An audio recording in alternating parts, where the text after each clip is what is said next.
I love how energetic the group is.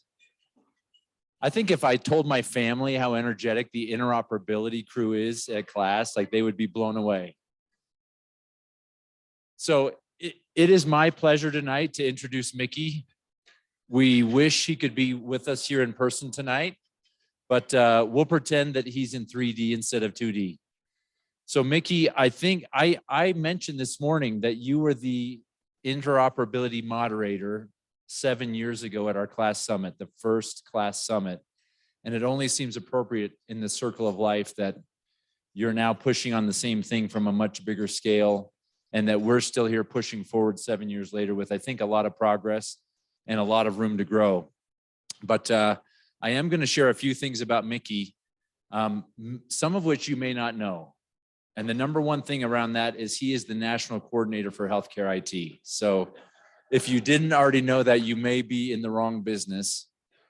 And that's obviously part of Health and Human Services, where he leads the formulation of the federal health IT strategy and coordinates federal health IT policies, standards, programs, and investments. If you have not paid attention to the last 2 weeks as well, lots of big things that have happened, and excited for him to talk about that tonight. Just briefly, he has over 25 years of experience across the health IT landscape, most recently as the Chief Alliance Officer at Arcadia. I'm grateful to have Arcadia here as well, Sean, wherever you are. They're a healthcare data and software company focused on population health management and value-based care. He's also been the project manager of the Argonaut project, which is an industry collaboration to accelerate the adoption of FHIR. Again, I can't believe I'm even telling you what this is, since all of us live in this space, but he's been a board member of HL7, the Sequoia Project, the Commonwealth Health Alliance, and the Caring Alliance. He served as the president and CEO of the Massachusetts eHealth Collaborative, and he was also the founding president and CEO of the Indiana Health Information Exchange, so a statewide HIE that partnered with the Regan Streif Institute. So in other words, he has done interoperability pretty much his whole career. So he holds a PhD in political science from MIT, a Master of Public Policy from Harvard, and an AB in political science from Vassar. So I personally could not be more grateful for Micky's friendship, his insights, and the willingness he's had to be part of the KLAS team. I'll call him for many years, just helping push forward many of these initiatives, including interoperability. So with that, let me introduce Micky Tripathi. Thank you, Micky. Yes. Okay, great. Well, I'm really delighted to be here. I wish I could be there in person. I've been there many times out at Snowbird. I know the facility well, and really had the privilege of participating in a number of summits. In the first one, as was mentioned, and I've never been there in the winter, though. Amazingly, today I was thinking I'd never been there somehow during ski season. So maybe you can look forward to that sometime in the future. And I also was thinking about that very first summit, and how it brought together a group of a coalition of the willing, who were willing to roll up sleeves and start to think hard about how we're going to help have that more consistent and transparent measurement of interoperability, and hold all of ourselves together, as well as each of us sort of individually accountable in some sense for being able to make progress on interoperability. And there was a lot of hesitation around the room, I think it's fair to say, in that first meeting. But I think what also came from that was a commitment to move forward despite that uncertainty. And I'm really delighted to see that KLAS and all of you have kept moving forward, and that you continue to move forward, because it's really, really important for the industry as a whole. And I really thank all of you for getting together and committing your time and effort to this. So I thought I would talk about the year ahead, 2022, because I think it's a really, really important year. And as I'm going to discuss in a second, a transformative year. And I think as all of you are there thinking about measurement and how to keep going forward, and and sort of thinking about how we measure ourselves in terms of progress toward interoperability, I wanted to give some sense of what do we see over the next year of things that that are going to be coming into place, and will be things that we'll look to all of you to be able to continue to inform us on how much progress we're making with some of these key components that are really important to building the interoperability framework for the future. I guess I would start just by saying that, standing here at, sort of the beginning of 2022, it, really feels like our potential to innovate and use information to deliver healthcare value has really just never been greater.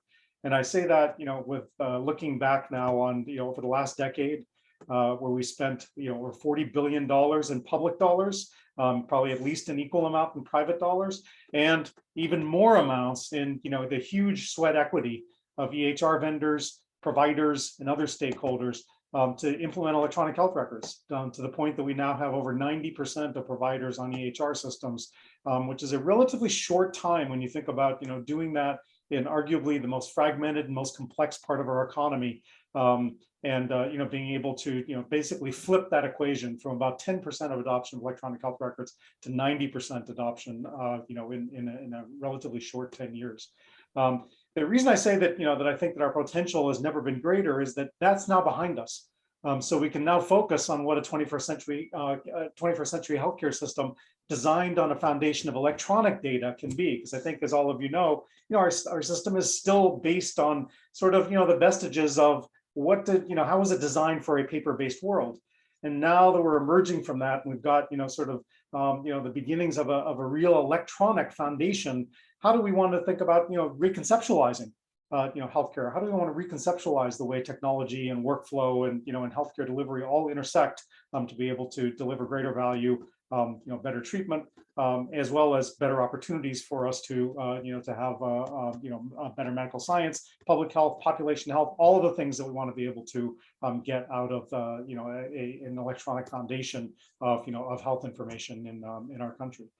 So that's why I say, that I think you're really here at the beginning of tremendous opportunity. And 2022, I think, is going to be a transformative year in many ways. And that's because there are a number of specific initiatives and levers that all, are going to be pulling in the same direction to, to essentially sort of, change the slope of the curve, as it were, as we think about, so the transformations that we're going to have ahead.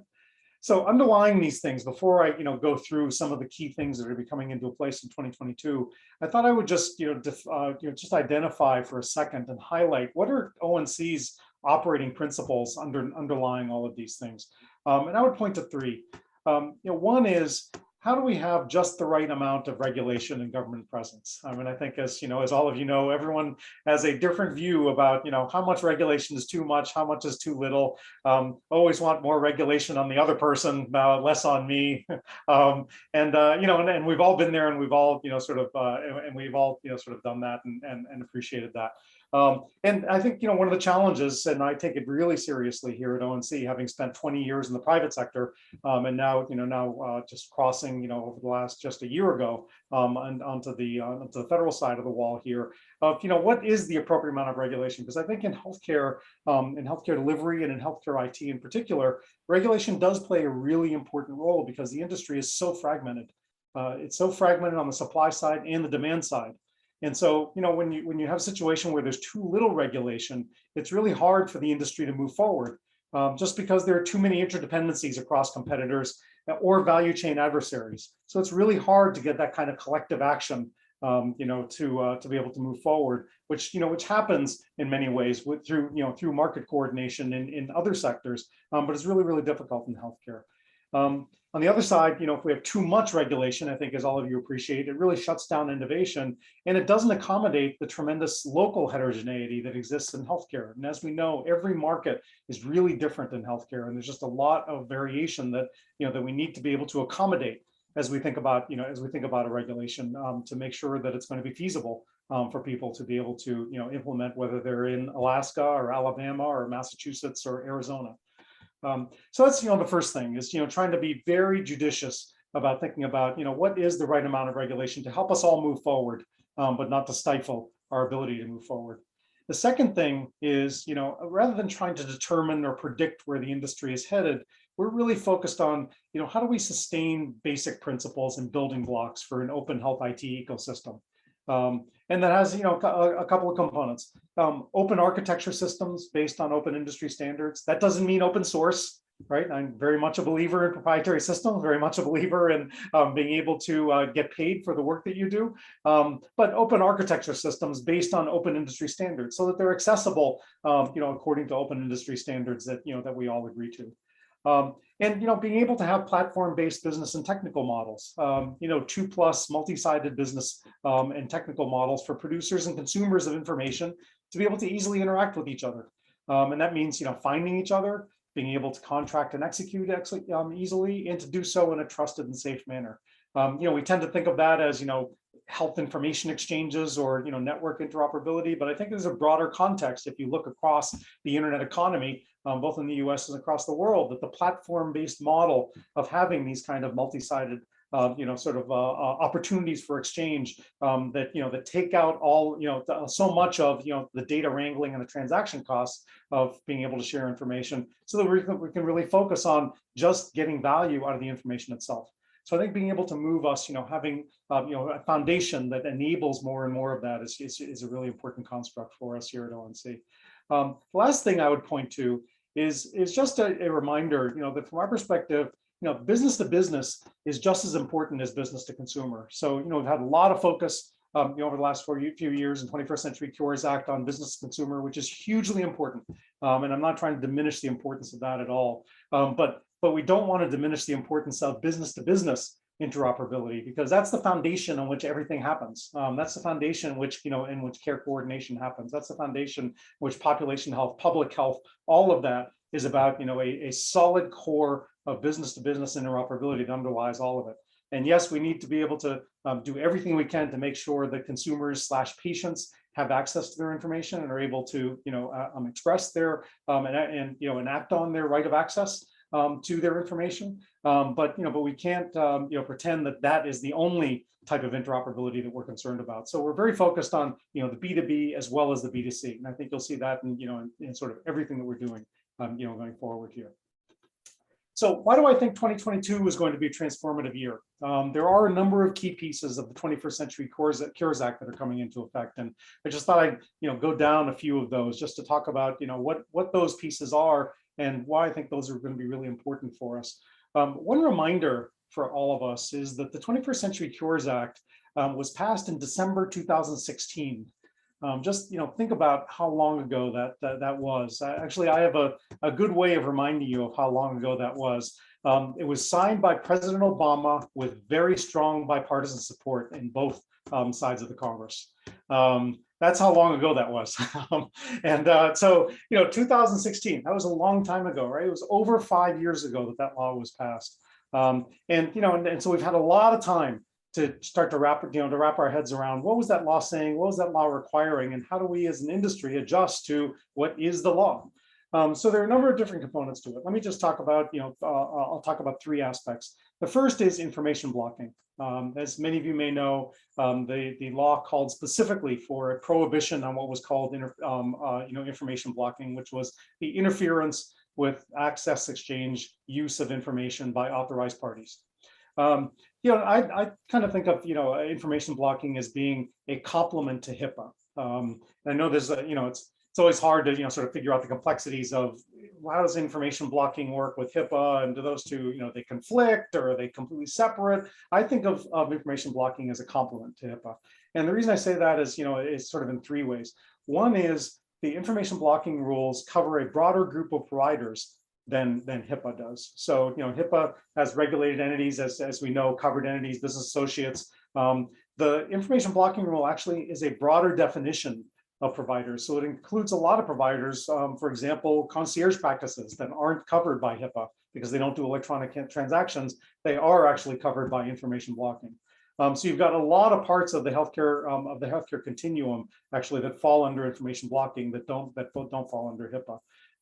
Importantly, though, just for you to note, the information blocking rule does not address payers. So payers are not one of the actors. The actors of information blocking are providers, certified technology developers, which is certified EHR developers, as well as any other health IT developers that are certified by the ONC certification program, and then health information networks / health information exchanges.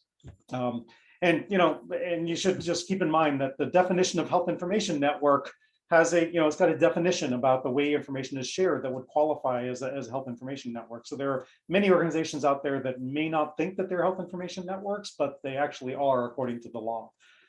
So that's something to look at if if you do aggregate information across different entities and you make that information available in some ways to the parties around the table.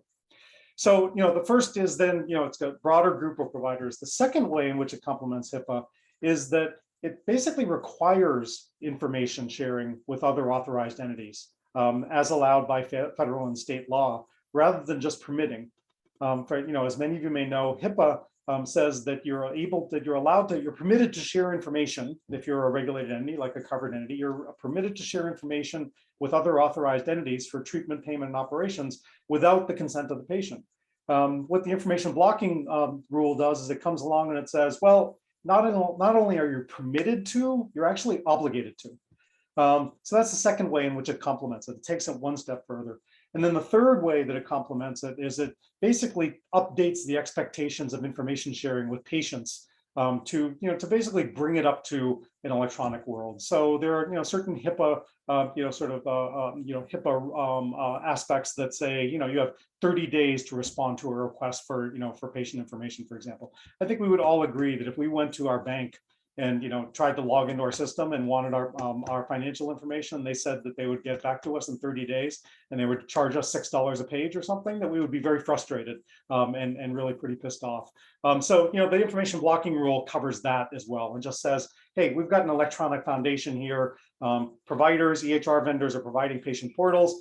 We should update the expectations of when patients should be able to have access to their information now that we know that those key components are in place. So that's how it kind of complements HIPAA.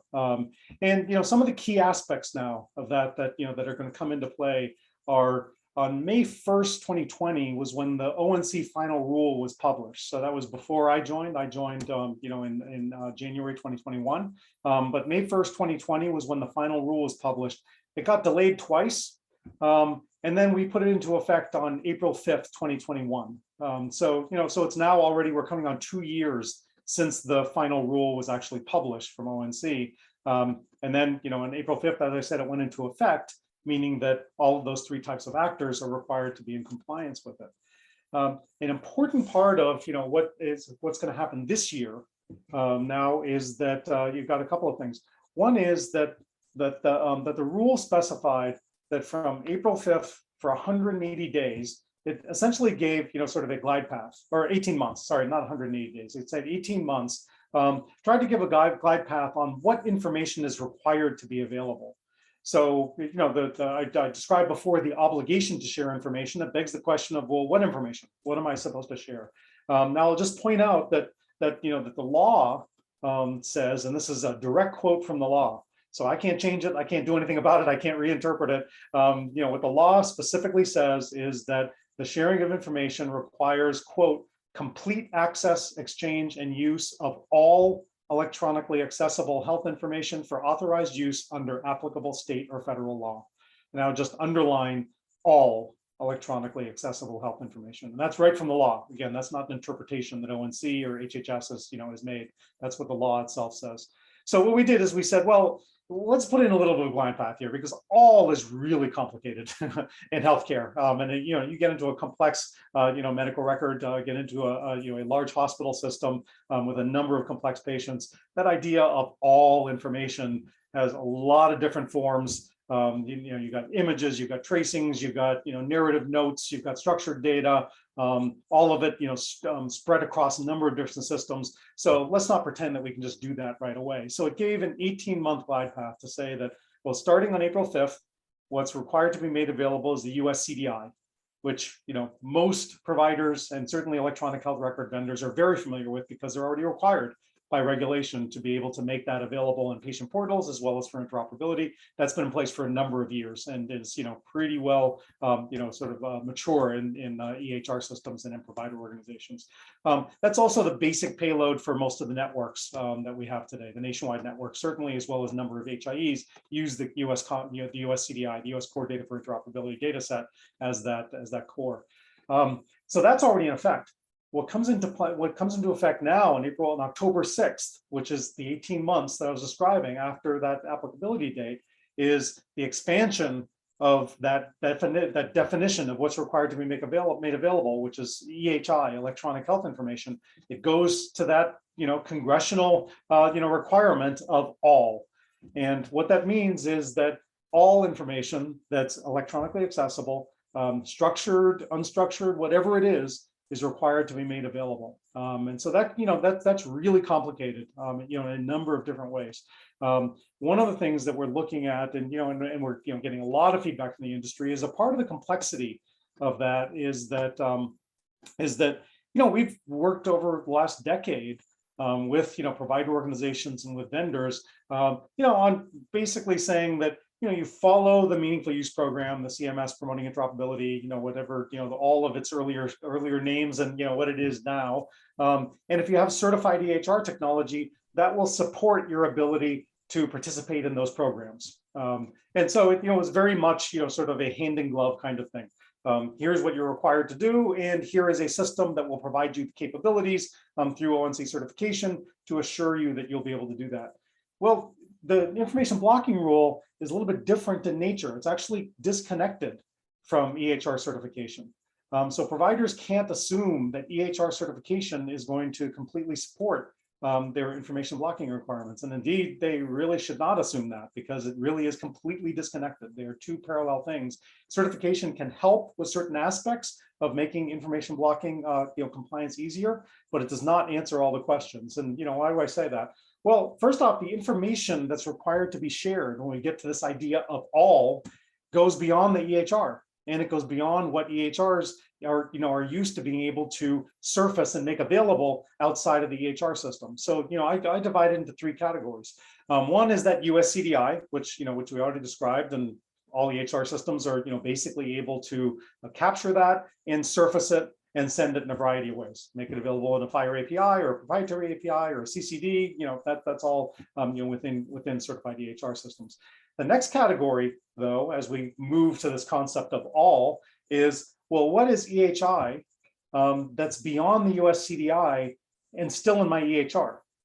So there's a whole bunch of stuff, right? Narrative notes, all sorts of other things. Each EHR is a little bit different, and what are all the other things that are contained in there? Scanned documents, you name it. That's what's in there. How did those things get surfaced, to a patient or to another authorized entity, for example, in a way that's going to be scalable, as scalable and as easy to use as the US CDI is able to be made available. So that's the second level of complexity is providers and partners first identifying what are all these other things that are in the EHR and how are those going to get surfaced. And the third level of complexity here is EHI that's not in the EHR. So as you know, in large hospital systems, there are many systems that live outside of the EHR, and there may be integration with the EHR system, just for billing, for ease of workflow, but that doesn't mean that all that information is coming into the EHR and is being stored in the EHR itself. It lives in all of these other systems, most of which were not designed to surface information to external parties. They were designed to surface information inside the entity, not outside the entity. So taking inventory of all of those things and how that information will be made available to patients and to other authorized entities, as I said, on demand, is another challenge that organizations are going through. So that's what's coming up on October 6th. And as I said, there's a long runway for that, because we appreciate that this is really complex. As I described, we appreciate that it's really complex, and that it also means that that providers, CIOs in particular, are in the difficult situation, which we acknowledge is a difficult situation to get your arms around, which is trying to think of all of this outside of the EHR vendor. The EHR vendor, again, can provide some of that, and certainly if you're on a complete enterprise system where you're using the EHR for everything, well then all of that will be made available. But as we know, most places actually aren't in that situation. They've got all sorts of other systems they have to take into account. So we did deliberately leave some flexibility in the rule, in recognition that the nature of that information is also highly variable. And there's certainly no expectation that there's going to be a standard that everyone has to follow for all of that information. The rock bottom minimum, that we said is required is that that information be made available in a machine readable format as a last resort, including the export information, so that the consumer of that information can actually know what's in there. And then, above that, there are other industry standard formats that the information can be provided in. But the idea was to leave a lot of flexibility for that data that goes beyond the US CDI, because we know that it's highly heterogeneous and available in multiple formats, and it didn't make sense, and it wouldn't be practical or feasible to be able to dictate a standard for that. So a lot of stuff going on there in information blocking as it relates to October 6th. And that's the point at which all of the information, from an information blocking perspective, is required to be made available. And that's it. That's the 21st Century Cures Act that says that all information needs to be made available electronically. So one of the things I do have to talk about for a second on information blocking is enforcement. The 21st Century Cures Act laid out a really complex, sort of model, because what it did is it said that ONC is responsible for creating the policy on information blocking, but the Office of Inspector General is responsible for enforcement. And that's I mean, in many ways it's fine. I mean, we work very closely with OIG. They're our partner agency, and so we're in constant communication with them. But it does mean that there is complexity because there's handoffs. So and the law specified that ONC takes complaints and then we pass them over to OIG. And then there are certain cases in which ONC can get involved in enforcement if it's related to certification of systems. But by and large, OIG has the authority for all enforcement. So looking ahead now to 2022, as I said, April 5th of 2021, the law went into effect, meaning that everyone was required to be in compliance with it. But enforcement is through a different agency. And OIG hasn't yet finalized its final rule for enforcement. They're anticipating doing that in March 2022 is what they published on the OMB schedule, where agencies publish their expectation for when their rules are going to come out. So I don't have any inside knowledge on that. That's something that's publicly available, but they're saying that March 2022 is when they expect their final rule to come out, which will then describe how they plan to proceed with enforcement. Again, another complexity and a twist here is that the enforcement covers just technology developers and health information networks, health information exchanges, in particular, doesn't cover providers at this point.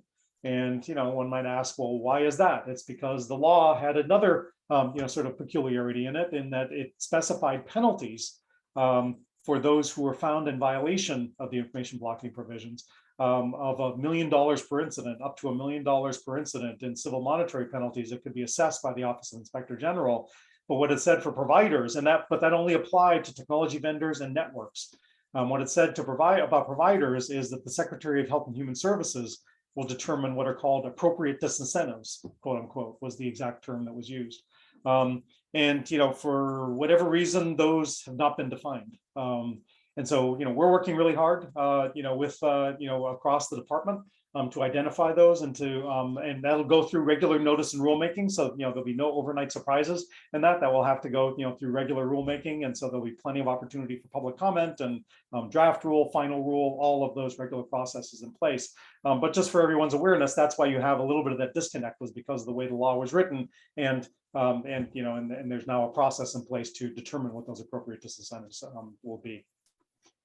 So that's enough about enforcement. I'm happy to answer any other questions that I may or may not be able to answer during the Q&A on that. The second thing, so that was information blocking. Second thing I wanted to talk about, again, in this year is API certification. So one of the important aspects of the 21st Century Cures Act as well, in addition to information blocking, is that it said that the information should be available through APIs without special effort. And that's, again, a direct quote from the law. It said without special effort. So what ONC did is, we took that and said that, well, how we're going to interpret that, in rule, is to say that, we were already on a path, as all of you know, with the requirement to have a functional API in place. That was from the 2015 edition certification, and then to start to say, well, at some point we're going to say that FHIR is mature enough that we can have a technical specification, building on the work of Argonaut and the FHIR community and all the FHIR accelerators and all the great work that the technology developers and everyone else has been doing over the years.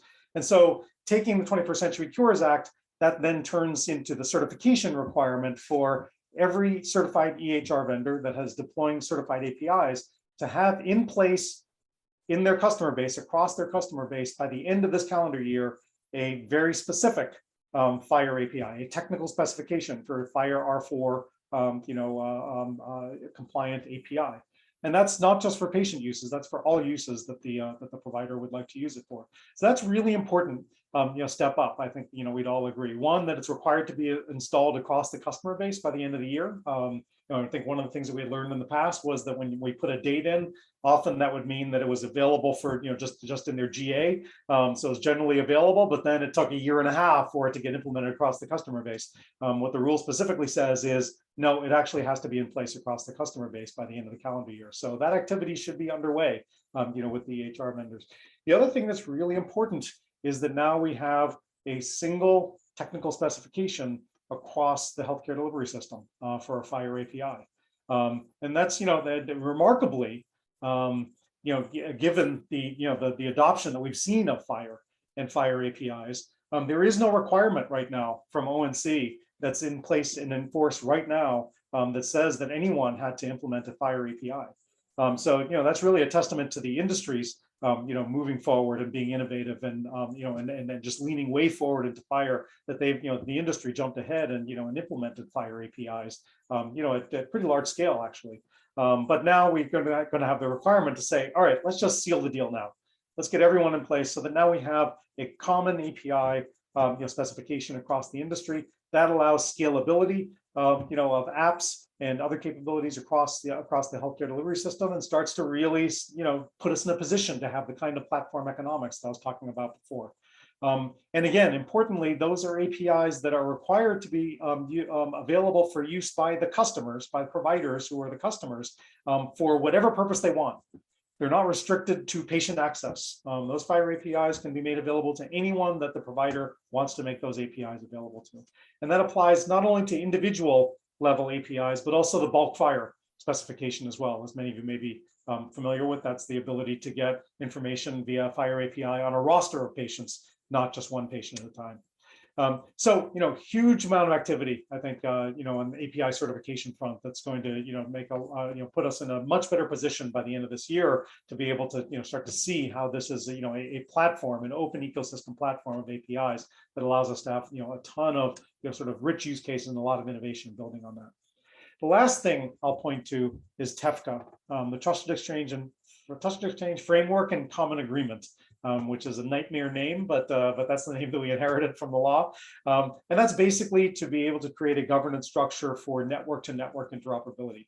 I think as many of you may know, and certainly KLAS has been following it closely, the industry has made just tremendous progress in interoperability networks. I myself was involved in a number of them, both at the state and regional HIEs, but the nationwide networks. Which I think the EHR vendors and other technology vendors and providers who created those and participate in those just deserve a tremendous amount of credit, for putting those together and getting them to the point where they are today, where they're transacting, tens of millions of transactions every day. But I think, one of the things that we've also seen is that, that leaving it in the private sector, that progress has slowed, that there are problems with last inch implementation. We still have the experience too often that any of us in the room, I think, knows that when you go to a provider organization, we work in interoperability, and you go to a provider organization and they still say, I have to fax it. Can you fax it to me? And you're just like, infuriating, because I know you have care quality in the background. I know you have it, but you're still being asked to fax it, and the front desk people have no idea what you're talking about. So we've got those issues. We've got competitive obstacles. It's really hard for the private sector to keep moving ahead on things that start to become competitive in nature. I think the industry has done a tremendous amount to say, what are the things we all agree on? Provider to provider exchange for treatment purposes, great. Let's get together, invest, commoditize that, and I think it's been great. But then you start to get into other types of use cases, payment and operations type of use cases, payer engagement types of use cases. That's when there's a lot of difference of opinion, and you start to get competitive issues coming into play that makes it much harder to move forward. The last area where it's been, that's made it hard for the industry to move forward on its own is just areas where there is regulatory complexity. And I would point to public health, has been one of the places that hasn't been able to, have direct participation. We've got, electronic case reporting is now, the health exchange is doing more and more of that, but that's an anomaly for the most part. And I think that, part of that is just owing to how complex it is. You've got all 64 jurisdictions across the country, each with their own rules, each with their own specifications. It's really hard for the private sector to sort of cut through all that regulatory stuff, on its own. The other area where you see this kind of regulatory complexity is just in patient access. As we know that you have an asymmetry in the way that HIPAA treats information that's exchanged between HIPAA regulated entities, like covered entities, and a covered entity sending information to a non-regulated entity, where in one case, information that perhaps is on the wrong patient is seen as, an incidental issue, not a HIPAA breach, but if it's with a non-regulated entity, that's actually a HIPAA breach. And so you've got those issues that make it really hard to have individuals be able to, participate in these networks in a way that, everyone feels, sort of trust and safety in being able to exchange information as freely as they do with other entities. So those are all the issues that, that we saw that, that TEFCA enablement could help to support.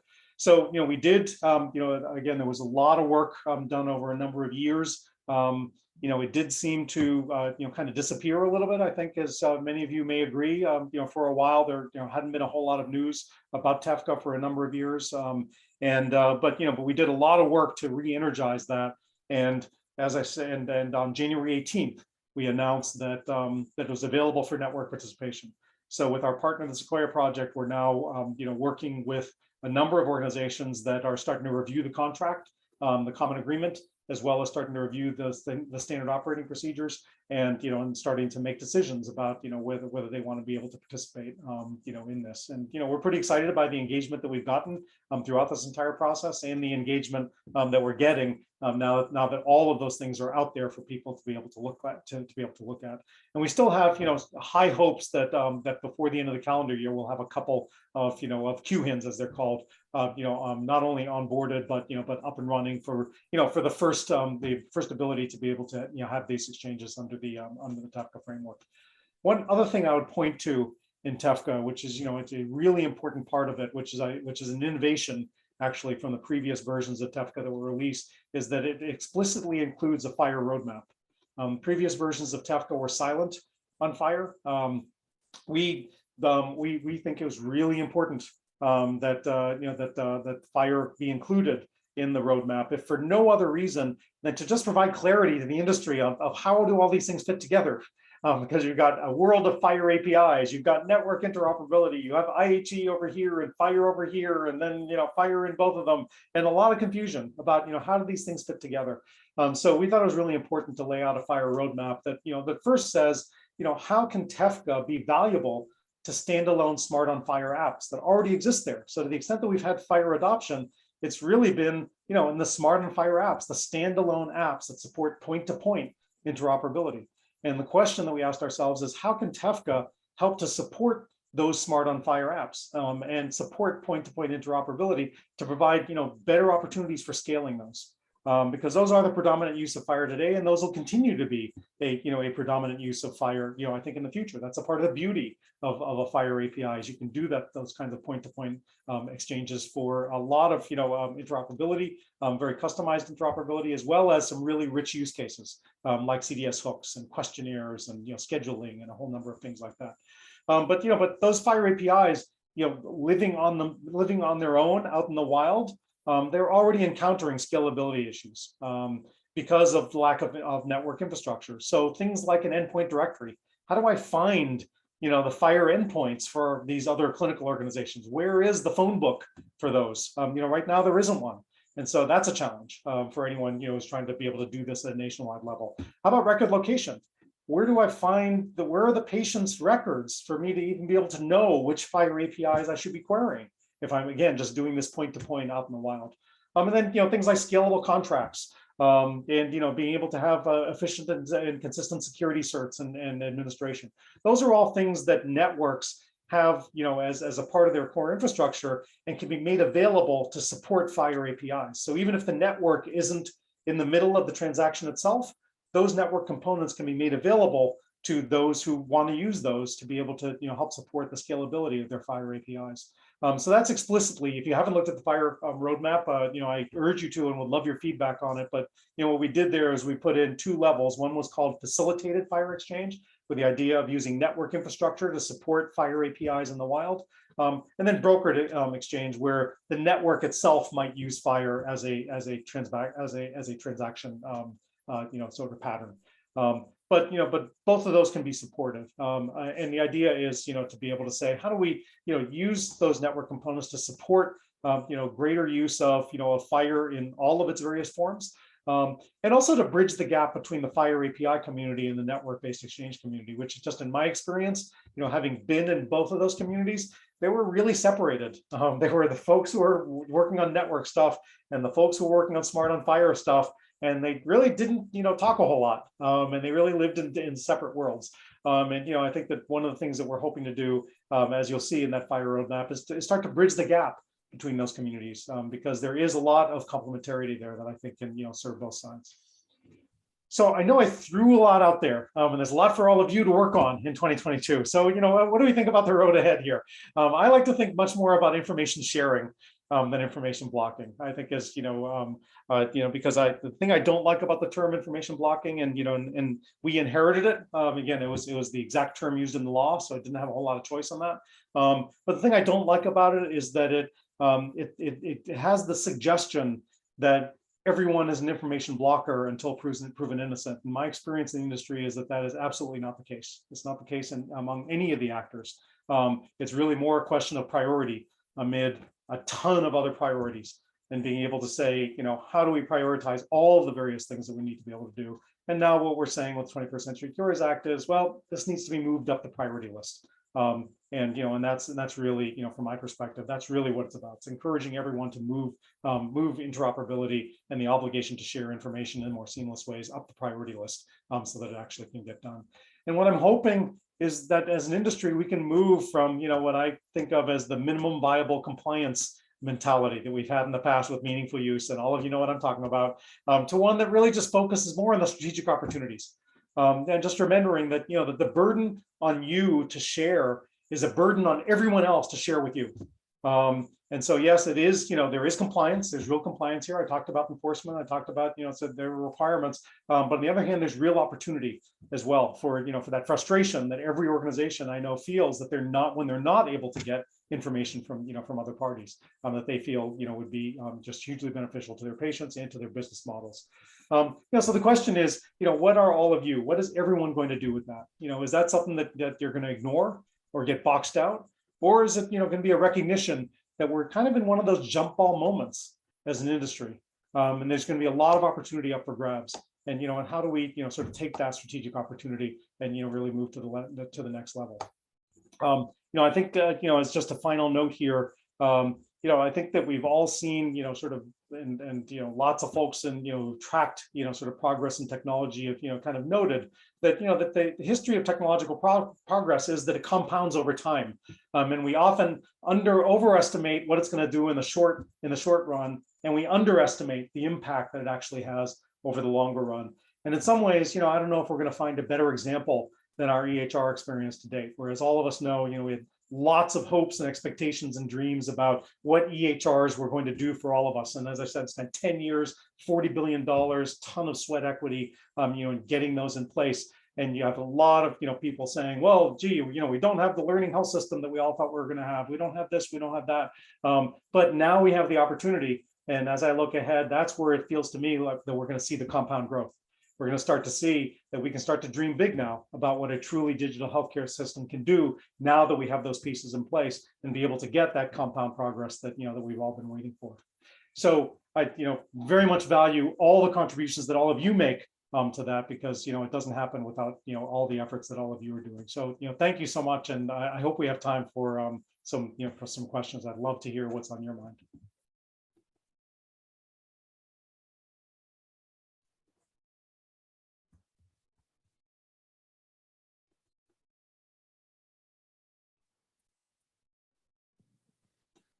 Thank you, Mickey.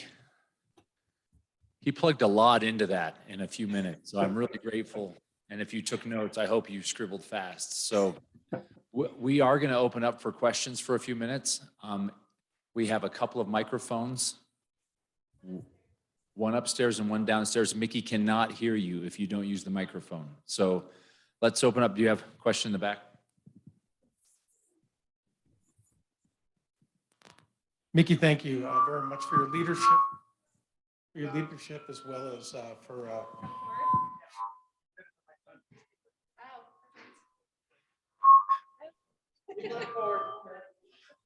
Mickey, I'm getting real-time decision support here. There we go. I can hear you. Yeah, hey, thank you for your gracious time that you've spent with us today. I think you addressed a few things that were in the way you phrased them was really clarifying. One question, since so much of TEFCA, et cetera, right now is around provider to provider interaction. And I know that the 21st Century Cure law actually says that the Health and Human Services Secretary will determine the incentives or penalties for providers. Any inkling on when that work might be addressed? I know they're trying to, we haven't heard anything about it. Any information you can share with us about when we might see work on that begin? Yeah, so just to clarify that the appropriate incentives applies to information blocking, not to TEFCA. So that applies to information blocking. Yeah, I don't, unfortunately, I don't have any timelines yet. What I can assure all of you is that we are working really hard on it, and the department is working really hard on it.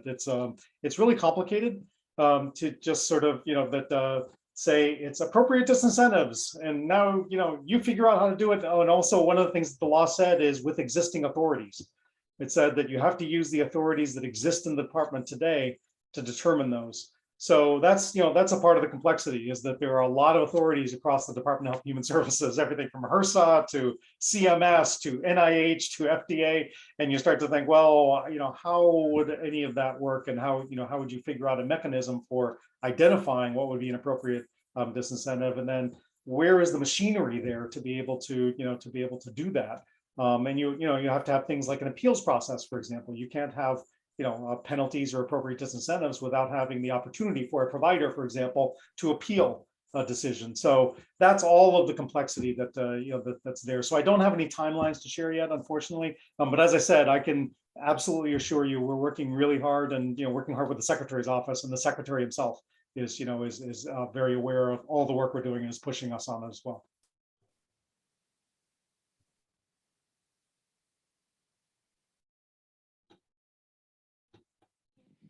Hi, Mickey. Thank you again as well for everything you had to share. You mentioned banking and access to your banking information as an example in information blocking. To get to true interoperability, being able to access my banking information from any ATM across the country, internationally, we should be able to access the same when it comes to our healthcare information. And to do that, a universal patient identifier would help bridge that gap. When is that going to be at least something that we can talk about? Yeah, you got me. So we do, there is a patient matching report that ONC has been working on that was requested by Congress. And that'll be coming out sometime in the very near future. Like very near future. But just to level set here and not set unreasonable expectations, just remember that the law is still in place that prevents the department from spending any money on consideration of a nationwide patient identifier. So that's a real challenge in being able to move forward. We ourselves from ONC have pointed out that that there are certain benefits that would come from being able to have a more unified way of being able to identify patients. But we don't have any magic wand that we can wave with that prohibition in place. And I know there was some movement in the Congress, both in the House side and the Senate side, toward lifting that. But but I think as we've been looking at it, certainly the some of the senators in particular who have been opposed to it historically have been on record saying that they're still opposed to it. And so, as we know in the Senate, that's pretty powerful. So, we'll see where they end up and whether there's any change there. But it's really hard for us to do much, without that. What we can do, and what I think what you'll see a little bit of in that report once it's released is just say that that doesn't preclude us from having better patient matching. And that doesn't preclude us from having better processes and things like the the USA standard that we released earlier this month for a standardized way to be able to represent addresses, which seems like a trivial thing to people outside of healthcare. But I think, as all of you appreciate, a standardized way to represent a brick and mortar address is actually a huge win from a patient matching perspective, because of all the variation there. So I think there's a lot we can do, things like that, being able to have better ways of being able to objectively measure patient matching solutions, better data quality to be able to feed those kinds of systems. Those are all things that we can keep moving forward on, in the absence of the ability to have a true nationwide patient identifier.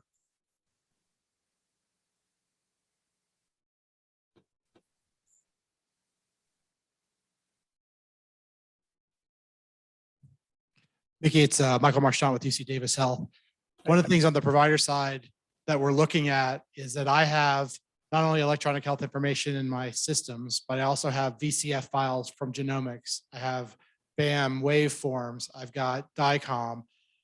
If you're a patient trying to consume all of those different versions or variants of electronic health information, how would you envision the provider give that information, or have you make that accessible, or have us make that accessible to a patient in a way that's actually consumable? I think that's one of the struggles that we have, is we have all of this data electronically. Fire APIs work for the discrete data and the things that are defined, but I have all these other undefined data sets that are electronic. And where do you see it coming down is if I make a DICOM image available, if I make a waveform or a VCF file available on a secure FTP server, is that enough? Kind of talk to me about your vision of, or at least what you would see from a provider organization, how we would actually address the electronic health availability for patients and what that might look like. Yeah, that's a great question. It was what I was referring to before, and the complexity of it. I mean, I think you just gave a more vivid example of the complexity that I was describing before, which is sort of these three tiers of complexity of the structured US CDI, the non-US CDI information that's in the EHR, and then you're pointing to, well, what about all the information outside of the EHR, and how does all of that become available? It's pretty hard to just say, well, jam it through the patient portal, especially if it already lives outside the EHR, and the EHR vendor might feel like, wait a minute, what are we jamming through our patient portal again here? So you've got those challenges. EHR certification can help conceivably with the patient side of it. If you think about the EHI export requirement for certification, which comes into place at the end of 2023. Again, certification is completely separate. So that was designed for a different purpose. That was designed for basically the ability to move all of my information in bulk from, like, if you're a provider, from one system to another. You're switching EHR vendors. You want to be able to say, I want everything out of system A so I can move it over to system B. Or for a patient, the patient request to say, I want everything. That's what that certification requirement is for. So that might address, at least on the patient side, might address a lot of what you were talking about. But again, it doesn't address the information that lives outside of the EHR. So we intentionally left that open because we don't. It's not as if we can define a standard for stuff that is inherently heterogeneous. Your system looks really different than the hospital system down the street. And things that might be available in your EHR aren't available in the EHR for the system down the street.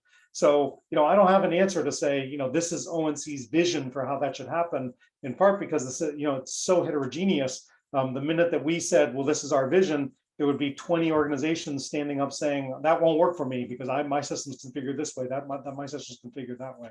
So I think that's why we've left it very open to just say, here's the high level requirement that the law specifies. It needs to be available in some kind of machine readable format.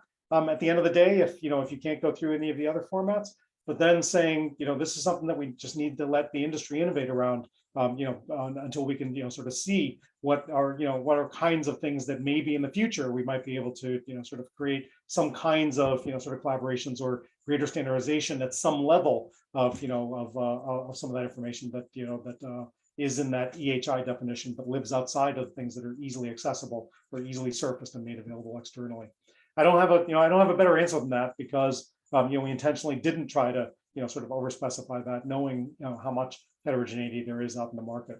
The last thing I would point to is that the Argonaut project is thinking about, I think, and I can't speak for, I'm sure there are people in the room who participate in the Argonaut project, so they they would be the authorities on this. But I know that they've been thinking, certainly when I was there, and I think this year they've been thinking about perhaps doing something like a lightly profiled FHIR API that might allow the ability to surface whatever information is available in a healthcare system in some way through that API. It doesn't solve the problem of how do you inventory all of those things. How would you aggregate them? Where would you aggregate that information? How would you make it available on demand? It doesn't solve all those back-end things, but it starts to at least get at some of the problem to say, what pieces can I think about standardizing? And then, over time, how do we, sort of get better and better at that?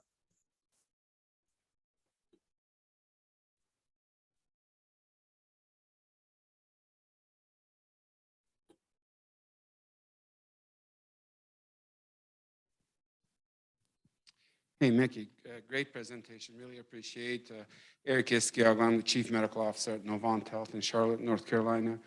It's been over 22 years since the book To Err Is Human came out. And at that time, people were appalled that we're losing 125,000 patients to medical errors in the hospitals. Last year, that number was over 250,000. Isn't it time for us to, we're talking about ONC rules, and of course, I really appreciate the ONC rules, but isn't it time to drop these barriers between healthcare systems and establish a national patient safety board, just like the aviation industry has done for National Transportation Safety Board? Because I don't know what happens in the next system across the street from me when they have a serious safety event and they learn how to fix it, but I don't learn from that. And this is the only way we're going to get ahead of this. So I just was curious what your thoughts on that. Thank you. Yeah, no, well, I actually completely agree with you. And ONC in the past did actually have in the budget that went to the Congress a proposals for the creation of safety centers. I think there were like 3 safety centers of excellence around the country that had different perspectives, different angles on safety. The idea was to really just to start to create that infrastructure, looking at like the aviation model, the transportation model as sort of a model for that. Because one of the things that we had also heard was from EHR vendors. I know there are many EHR vendors in the room, so welcome any other thoughts on this. But I've heard from EHR vendors that especially on the hospital system side, that the more that you have enterprise EHR systems in a hospital, it's hard to think of of anything happening in the hospital that doesn't somehow implicate the EHR system once you really get to these enterprise systems. So I know there was concern that is there some way for us to be able to have some kind of neutral process for us to be able to share information on safety events in that peer review sort of safety oriented kind of context? Unfortunately, the Congress shot that down in the budget that we sent forward back at that time. So we're starting to think again about is it time to revisit that? Is there would it get a different reception in the Congress? So hopefully more to come on that. I don't have anything specific to say except that I agree with you. It was shot down before, and that gives everyone pause in just trying to bring something back up that was shot down before. But again, times change, urgency changes, and the Congress, of course, changes as well. So there may be an opportunity for us to be able to move forward, in the relatively near future on that.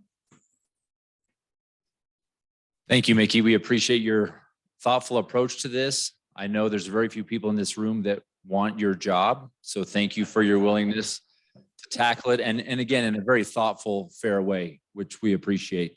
And by the way, we are all waiting for our FHIR phone books to show up on our front porches. So we'll be anxious for that. Just let's give Mickey another round of applause to thank him. Thank you.